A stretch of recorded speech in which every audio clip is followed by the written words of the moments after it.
에스겔 17장입니다. 하나님께서는 에스겔 선지자에게 여러 방법을 통해서 이 말씀을 전하라고 하십니다.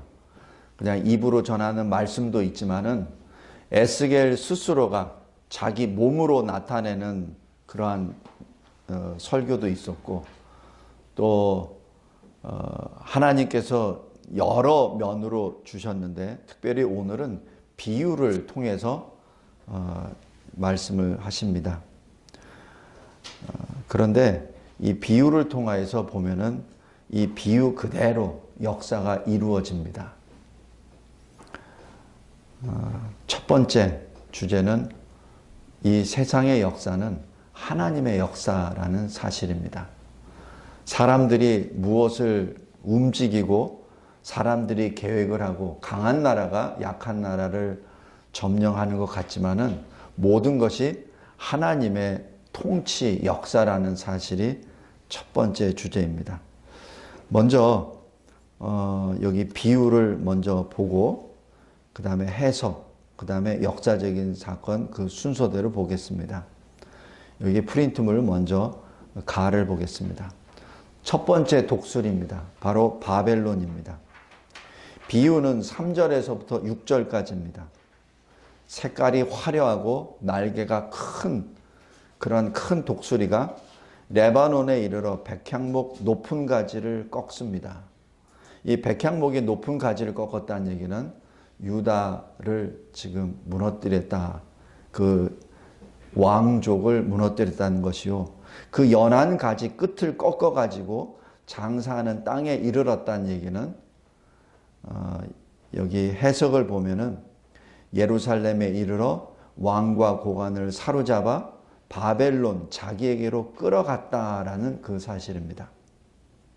이 사실은 역사적으로 보면 바벨론 왕 8년에 유다 왕 여호야킨을 바벨론으로 사로잡아 가는 역사를 여기서 또한 말합니다. 또 하나는 그 땅의 종자를 꺾어 옥토에 심었다라고 합니다.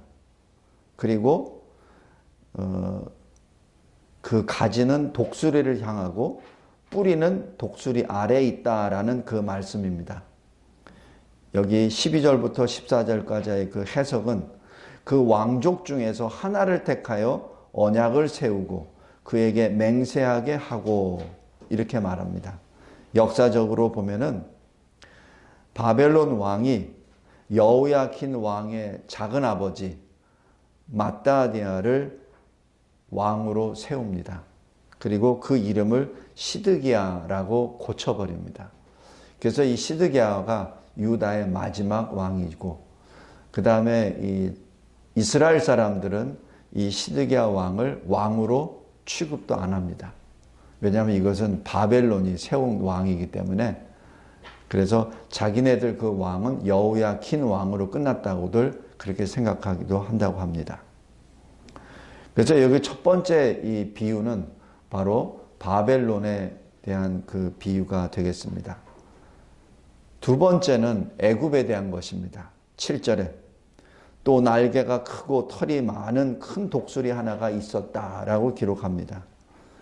해석에서 15절에서는 바로 그가 사절을 애굽에 보내라고 해서 그 독수리가 애굽을 의미합니다. 그는 시드기야 왕입니다. 역사적으로 보면은 예레미야 52장 3절과 역대하 36장 13절부터 16절까지 보면은 시드기야가 바벨론 왕을 배반하느니라. 그리고 느부갓네살 왕이 그를 그의 하나님을 가리켜 맹세하게 하였으나 그가 왕을 배반하고 이렇게 기록합니다. 그래서 이 애굽 두 번째 나타나는 이 독수리를 향해서 이 유다는 다시 한번 재기를 노려보고 있죠. 그러나 그 자체가 하나님의 징계를 인간의 방법으로 피하려고 하는 그러한 모습입니다. 다시 얘기해서 불신의 방법입니다. 지금 여기 역대하 36장 보면은 좀 우리가 조금 생각해야 될 것이 있습니다. 역대하 36장 한번 보시기 바랍니다.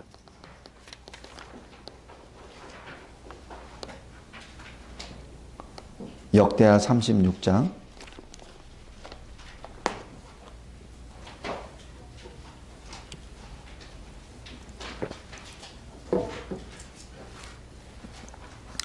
36장 11절부터 제가 짧게 읽으면서 들어가겠습니다. 시드기야가 왕위에 오를 때 나이가 21세였습니다. 11년 동안 다스립니다. 그런데 12절에 하나님이 시드기야 왕을 어떻게 보시냐면 악을 행하고 선지자 예레미야가 여호와의 말씀으로 일러도 그 앞에서 겸손하지 아니하였으며 13절 또한 느부갓네살 왕이 그를 그의 하나님을 가리켜 맹세하게 하였으나 지금 이게 사실 이방인이 소위 여호와 하나님을 믿는다는 그 왕에게 맹세를 시킬 때 여호와 하나님의 이름으로 맹세를 시킵니다. 이것이 굴욕입니다. 근데 자기가 그렇게 해놓고 그것을 또 배반합니다. 그러니까 하나님에 대한 신앙이 없다는 얘기예요.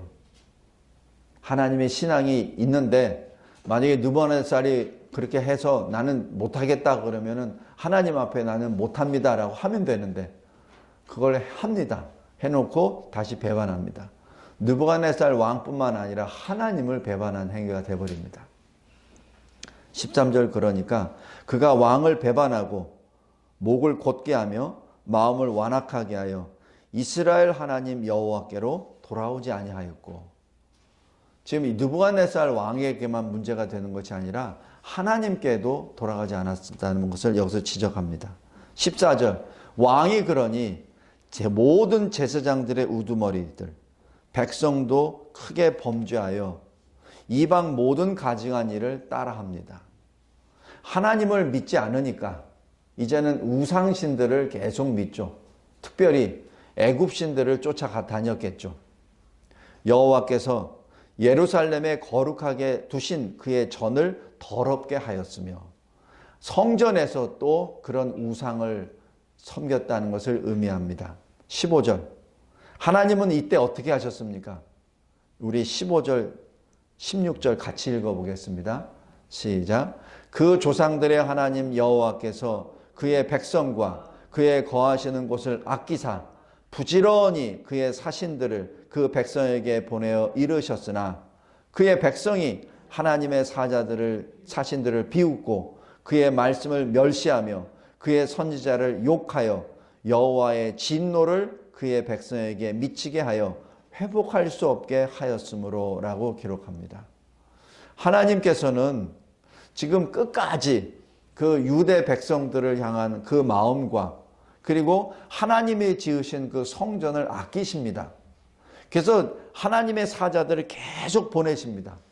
어떻게 보내신다고요? 부지런히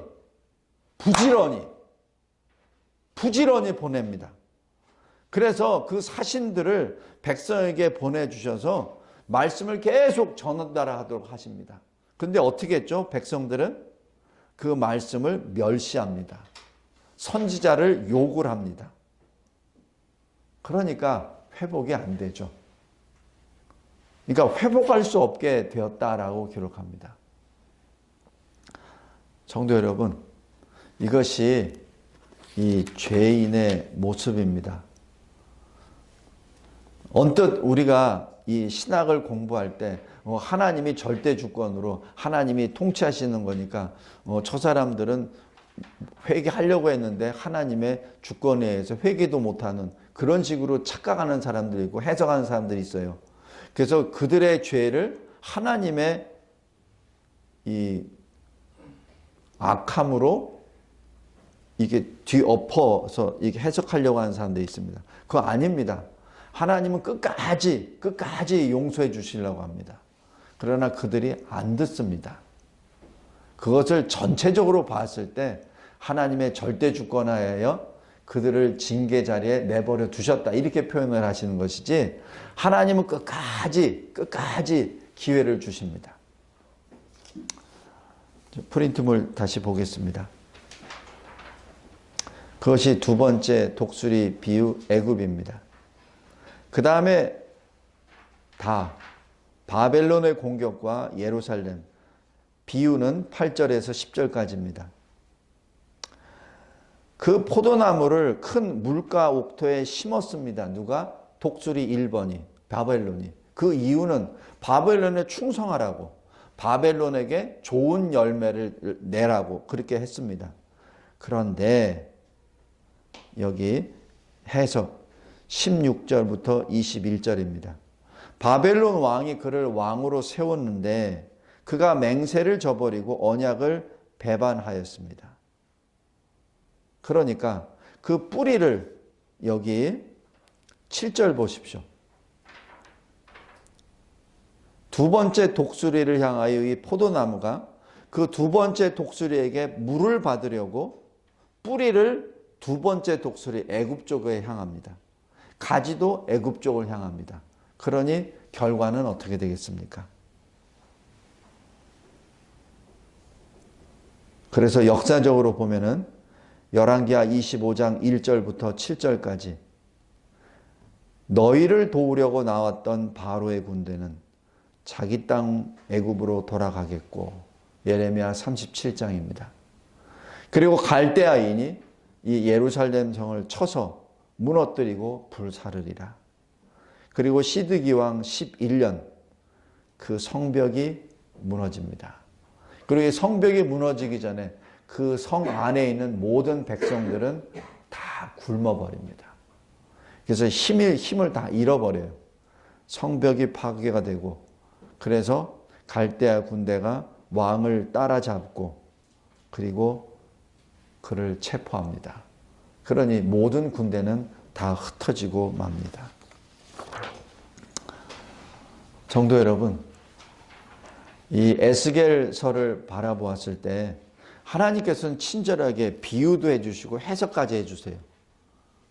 그 얘기는 지금 모든 역사가 하나님의 손안에서 벌어진다는 것이죠. 근데 그것을 왜 미리 보여주시고 해석까지 해주십니까? 하나님께 돌아오라는 얘기입니다. 모든 권한은 하나님께 있으니 하나님께 돌아오라고. 다음 크게 두 번째입니다. 여기 22절부터 24절입니다. 하나님이 회복을 약속해 주십니다. 그리고 스스로를 계시하십니다. 먼저 회복하실 때도 비유를 말씀하십니다. 22절, 23절. 내가 백향목 꼭대기에서 그 높은 세 가지 끝에서 연한 가지를 꺾어. 이 모습은 마치 여기 17장 4절에 있는 것처럼 바벨론 그 큰 독수리가 연한 가지를 꺾어 자기 땅에다 심는 그런 모습과 굉장히 유사한 표현을 합니다. 그런데 하나님께서는 높은 세 가지를 다시 꺾어 어디에다가? 예루살렘, 이스라엘의 높은 산에 심는다라고 말씀합니다. 다시 얘기해서 이스라엘을 다시 회복하시겠다는 그 약속이시죠. 그리고 그뿐만 아닙니다. 그 가지가 무성하여 열매를 맺어서 아름다운 백향목이 될 것이고 각종 새가 그 아래 깃들이며 그 가지 그늘에 살리라라고 말씀합니다. 이것이 역사적으로는 바벨론 70년 포로 이후에 스룹바벨이 귀환하고 예루살렘 성을 재건하는 것으로 첫 번째 역사적인 것이 나타나죠. 에스라 6장 15절입니다. 두 번째 역사적인 것은 바로 예수 그리스도의 오심입니다. 예수 그리스도께서 오셔서 다윗의 왕위를 영원토록 보존하시고 그리고 십자가의 역사를 통하여 부활하시고 성령 강림으로 사도행전 2장에 나와 있는 신약 교회가 다시 세워짐으로 인해서 그 교회를 통하여 온 세상에 주의 백성들이 모이게 되는 것을 여기서 우리가 볼 수 있습니다. 그리고 두 번째로 하나님이 자기 계시를 하십니다. 먼저 24절에 비유를 이렇게 말씀하십니다.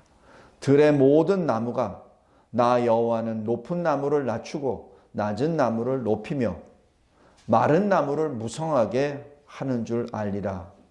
나 여호와는 말하고 이루느니라 라고 말씀합니다. 높은 나무를 낮춘다는 얘기는 교만한 자를 낮추고 겸손한 자를 다시 높인다는 하나님의 절대 주권이 들어갑니다. 그리고 그 모든 것은 하나님이 말씀하시고 하나님이 이루신다는 그 뜻입니다. 그런데 여기서 이 뜻을 다시 한번 묵상해 보았습니다. 베드로후서 3장 9절 말씀입니다. 오직 주께서는 너희를 대하여 오래 참으사 아무도 멸망하지 아니하고 다 회개하기에 이르기를 원하시느니라. 이게 하나님의 뜻입니다. 하나님은 모두가 다 구원받기를 원하십니다. 그것이 하나님의 뜻이에요. 그래서 하나님이 오래 참으십니다. 왜 이렇게 하나님께서는 그냥 바로바로 심판의 역사를 오실 수도 있지만은 그냥 계속해서 인내하시는 것은 아무도 멸망하지 아니하고 생명에 이르는 회개로 들어와 하나님의 백성이 되기를 원하시기 때문입니다. 그래서 주님이 또 약속해 주십니다. 요한계시록 3장 11절 12절 말씀입니다. 내가 속히 오리니 그러니 실족하지 말라. 내가 반드시 속히 오리니 내가 가진 것을 굳게 잡으라. 그리고 이기라. 그러면 너를 성전의 기둥으로 세우리라. 그리고 그 기둥 위에 새 예루살렘 성의 이름과 내 새 이름을 거기에 기록하여 두리라. 그 얘기는 우리에게 그 기름을 기록하신다는 얘기거든요. 또 성전의 기둥이 된다는 얘기는 더 이상 빠져나가지 아니하는 성전의 한 지체가 되는 그러한 영광을 누린다는 것이죠. 지금 주님이 주시는 약속입니다. 그리고 마태복음 5장 18절 말씀처럼 율법의 1.1엇도 결코 없어지지 아니하고 다 이루리라 하시는 그 말씀 그대로 내가 말한 것 그대로 이루리라 하시는 그 말씀을 그대로 합니다.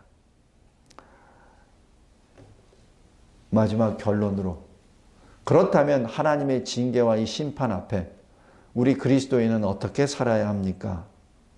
지금 이 에스겔서 1장부터 계속 나오는 그 말씀입니다.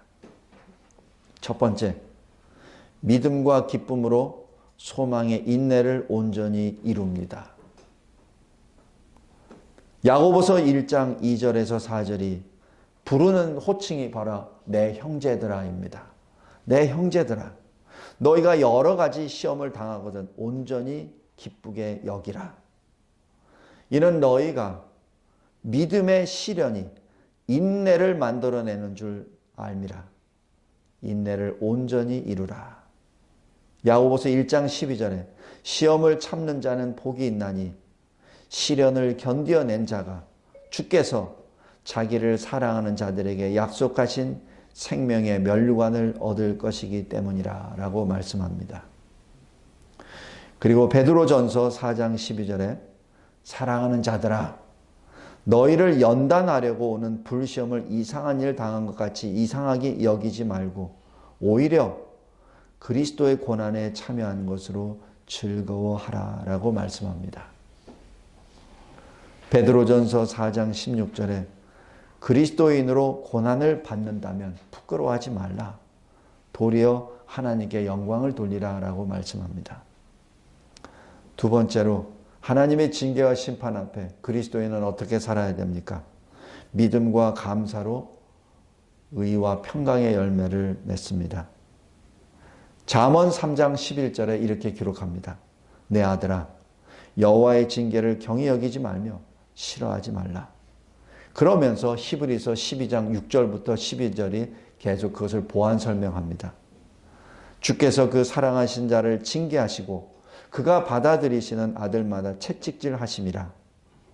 참음은 징계를 받기 위함이라. 하나님이 우리를 아들과 같이 여기시기 때문에 징계를 하시는 것이니라. 우리의 유익을 위하여 그의 거룩하심에 참여하게 하시느니라. 무릇 징계는 당시에 즐거워 보이지 아니하고 슬퍼 보이나 후에 그 징계로 말미암아 연단 받는 자들은 의와 평강의 열매를 맺느니라. 성도 여러분, 고린도전서 11장 31절 32절 말씀입니다. 우리가 우리를 살폈으면 판단을 받지 아니하려니와 우리가 판단을 받는 것은 주께 징계를 받는 것이다. 이 말씀이 굉장히 저의 마음을 찔렀습니다.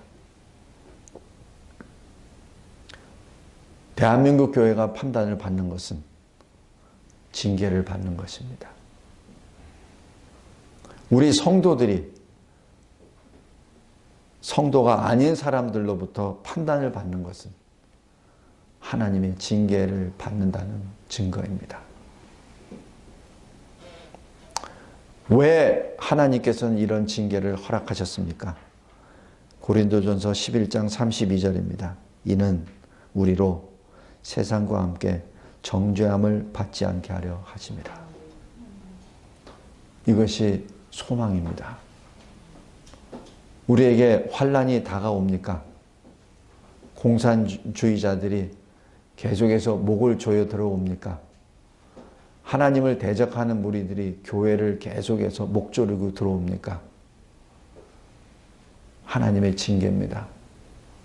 우리가 범죄했기 때문에 그렇습니다.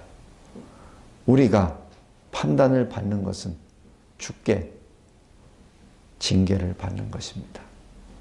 이 징계 받는 것이 우리에게는 슬퍼 보이고 사실 즐겁지 않습니다. 그러나 이 징계를 통하여 우리는 이 세상과 함께 정죄를 받지 않습니다.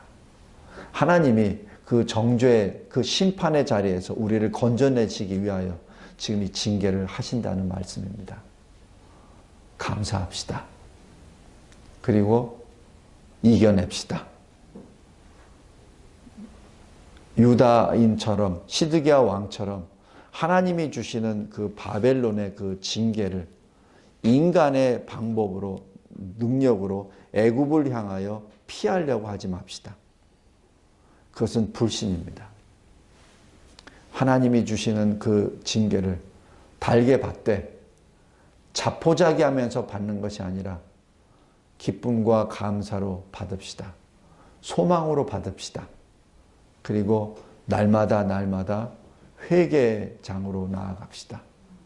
그리하여 하나님이 우리를 심판이 아니라 징계를 하신다는 사실에 대하여 감사합시다. 우리 자손들을, 우리 자녀들을 위하여 기도할 때도 마찬가지입니다. 우리 자녀들이 이럴 때일수록 더욱더 믿음으로 무장해야 합니다. 제가 잠깐 운전하면서 그 극동방송에 어느 시청자가 하는 얘기하는 것을, 읽는 것을 보고 굉장히 용기를 얻었어요. 내일 수능고사 보는 학생이 쓴 건데 자기는 금요 철야 기도를 한 번도 안 빠졌습니다. 고3인데 한 번도 안 빠졌습니다. 그리고 수능고사 이후에 교회를 더 열심히 나가겠습니다. 그 고백하는 것을 이렇게 봤습니다. 제가 요즘 들은 것 중에 제일 기쁜 소식이었습니다. 고3이면 제일 바쁠 때잖아요. 주일날에도 안 나오려는 판인데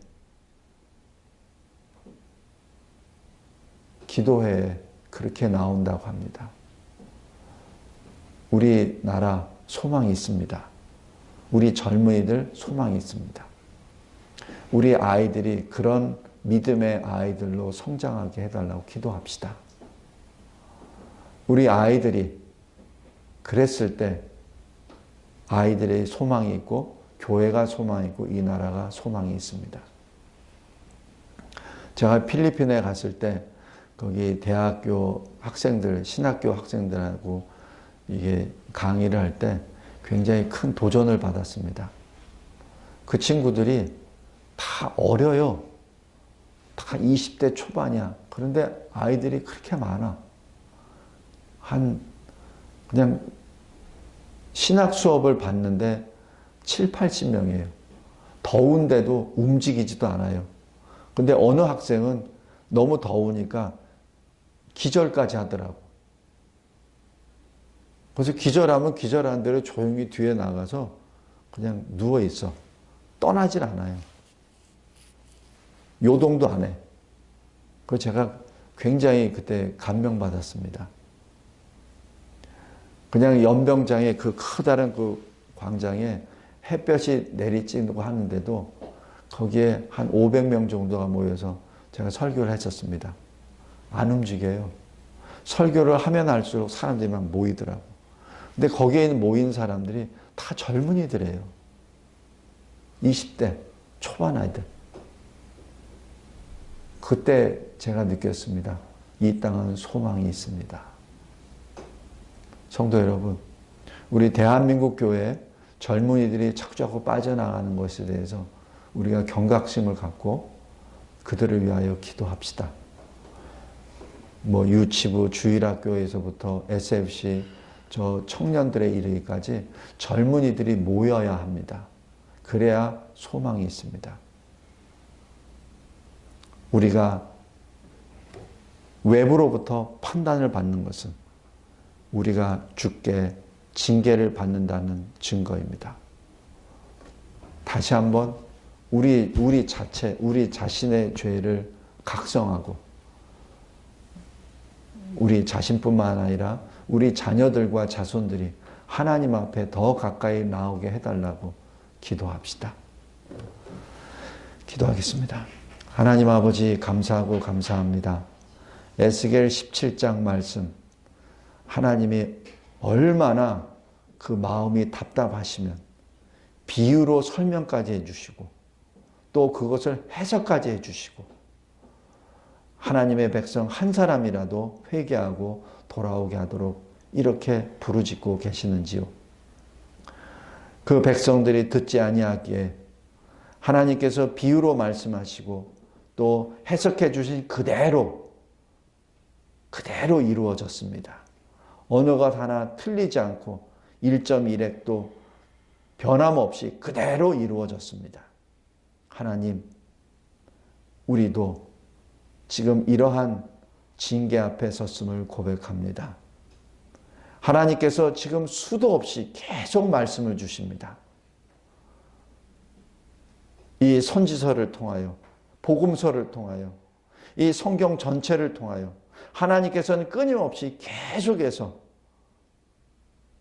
목회자들, 설교자들, 선교사들을 통하여 계속해서 말씀하십니다. 회개하라. 너의 죄를 깨달으라. 각성하라. 그리고 하나님께 나오라. 더 가까이 나오라. 너의 자녀들이 이 세상 속에 방황하고 있을 때 자녀들을 깨워 불러 이끌어 나오라. 시험 속에 빠져 있을 때 그 시험 1.2점을 더 받기 위하여 학원이나 학교로 방황하고 있을 때 교회로 이끌어 나오라. 직장과 돈을 벌기 위하여 기업을 위하여 분주하고 있었던 여러 손과 발을 충지하고 주께 나오라. 그래야 하나님께서 행하신 일을 보라. 이런 일 저런 일 볼 때마다 스스로 인간의 능력으로 무엇을 해보려고 애굽으로도 마음을 빼앗겼다가 이쪽으로도 마음을 빼앗겼다가 하는 그런 불신을 행하지 말고 하나님이 주시는 그 말씀에 붙잡혀 순종하라.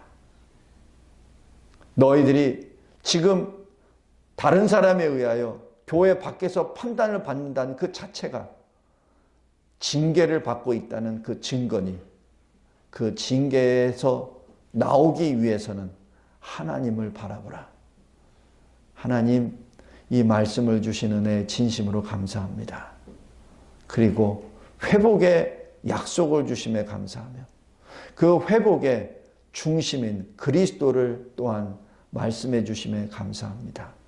이 신약시대 이미 오신 그리스도를 마음에 새기며 주의 이름을 부르게 하신 이 신약교회 하나님께서 은혜를 내려주시고 또 은혜를 허락해 주시사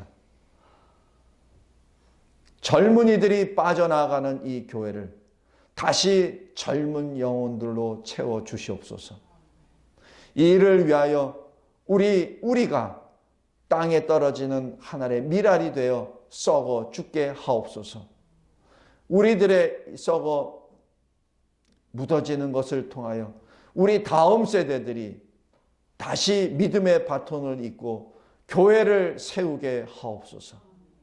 더 이상은 세상에 짓눌리거나 세상의 논리, 상황 논리에 의하여 교회가 피폐되고 교회가 무너지는 그러한 일이 없도록 주님이 역사해 주시옵소서. 교회가 일어날 때 나라가 건국된다는 것을 우리가 역사를 통하여 이미 보았나이다. 교회가 시들어지면 나라가 무너집니다. 교회에 새 생명을 불어넣어 주시고 그 말씀에 따라 새롭게 일어나게 하옵소서. 교회를 통하여 나라가 다시 세워지게 하옵시며 우리 젊은이들이 교회로 모이는 역사, 말씀을 사모하는 역사, 여기저기에서 사경회를 하는 역사, 말씀을 읽는데 힘을 다하는 역사 일어나게 하옵소서. 여기저기서 말씀을 가르쳐달라고 하는 그 많은 무리들이 일어나게 하옵소서. 느헤미야 8장에 있었던 것처럼 남녀노소 그리고 알아들 만한 모든 어린아이들까지 손을 붙잡고 수문앞 광장에 모여 하나님의 말씀을 듣고 마음을 찢었던 그 역사가 이 땅에 일어나게 하옵소서. 예수 그리스도의 이름으로 기도드리옵나이다. 아멘.